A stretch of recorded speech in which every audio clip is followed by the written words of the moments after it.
Noshukur banda bo'lmasak, borku. Qabristonni kovlab, turpog'ini kamaz, do'lam bilan olib kelib, eshik tagiga to'kib ketsangiz, ustidan oshib o'tib yursangiz ham hech nima qilmaydi. Chunki Alloh taolo himoya qiladi-da.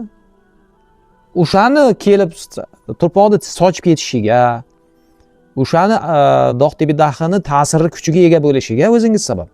Bu hammaga bir xilda bir chekkadan sehrga ta'sir qila olmaydi u. Alloh taolo Qur'onda sehrning haqidagi masalani nozil qilganda, "Mani iznim bilan bo'ladi" degan.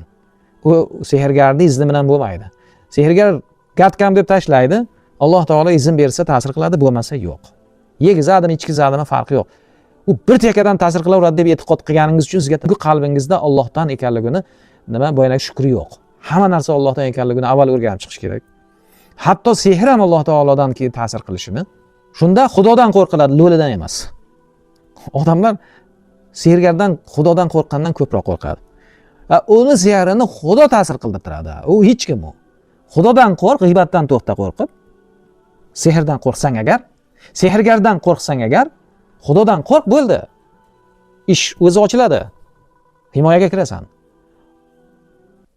Bittasi aytadi, kelimchamiz shunaqangi folbin bo'lgan, shunga padxot qilib olamiz, sehr qilmasin deb. Nima desa qilamiz.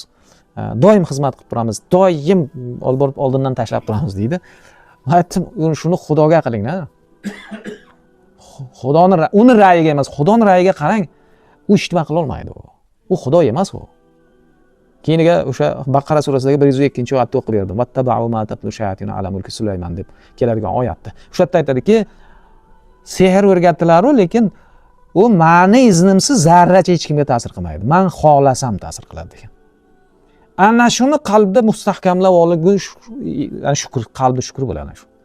Biz qalbi shukr qilishini ham bilmaymiz, a'zolarning shukrini ham hali o'rganib chiqqanimiz yo'q. Shukri nima? Mana endi shukr qilish haqida, shukr ne'matlarni saqlab qoluvchi narsa ekanligini, hatto bu dunyodagi ne'matlar va oxiratdagi ne'matlarga sabab bo'lishini, noshukrlik bu dunyo ne'matlarini zavolga va oxiratdagi ne'matlarning zavoliga sabab bo'lishini mana bilib boryapmiz, bilib tushunyapmiz.